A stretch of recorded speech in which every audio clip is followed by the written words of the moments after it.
কি অবস্থা ভাইউ? তাপমাত্রা নিয়ে খুব চিন্তিত, টেনশন না? 42 ডিগ্রি তাপমাত্রা সহ্য হইতেছে না, তাই না? না, সহ্য হইব কিনা? আমাদের দরকার হচ্ছে 99.99 ডিগ্রি তাপমাত্রা। কারণ যেই দেশে 6 বছরের একটা শিশু স্কুল থেকে বাড়িতে যাওয়ার পথে তাকে টেনে হেঁচড়ে নিয়ে ধান ক্ষেতের মধ্যে দর্শন করা হয়, সেই দেশে 42 ডিগ্রি তাপমাত্রা সামান্য কিছু। আমাদের দরকার হচ্ছে 99.99 ডিগ্রি তাপমাত্রা। কারণ আমাদের মতো কুলাঙ্গারের বাচ্চাদেরকে এইভাবে যদি প্রকাশ্যে যদি রোদের তাপে এদেরকে গলায় ফারতের মতো এদেরকে গলায় ফেলানো উচিত। কারণ একটা ছোট্ট মাসুম বাচ্চা, তার কি এমন কি শরীরের অঙ্গ গঠন, কি প্রত্যঙ্গ দেখে তোমার যে যৌন চাহিদা বাড়ি গেছে, তুমি তাকে দর্শন করছো, ভালো কথা, দর্শনের পরে তাকে আবার হত্যাও করতে হবে, তাই না?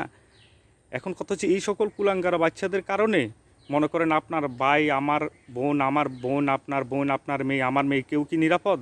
এই সকল কুলাঙ্গারা বাচ্চারা যতদিন সারা বাংলাদেশে বসবাস করবে ততদিন এই যে কোনো মেয়ে মনে করেন স্বাচ্ছন্দ্যবোধভাবে পৃথিবীতে চলাফেরা করতে পারবে না। এদেরকে দরকার হচ্ছে প্রকাশ্য এনে এদেরকে ক্রস ফায়ারের আওতায় এনে এদেরকে মৃত্যুদণ্ড কার্যকর করা।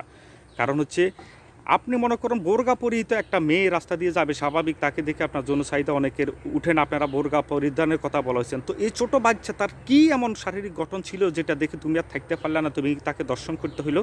তো সেই দেশে আপনার 42 ডিগ্রি তাপমাত্রা কিছু না।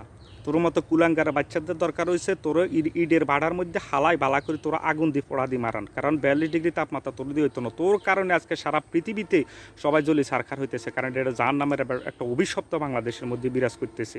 এই যে 42 ডিগ্রি তাপমাত্রা কি এমনি আইছে? তোদের মতো কুলাঙ্গারা বাচ্চাদের কারণে 42 ডিগ্রি কেন? আমাদের দরকার হচ্ছে 99 ডিগ্রি তাপমাত্রা।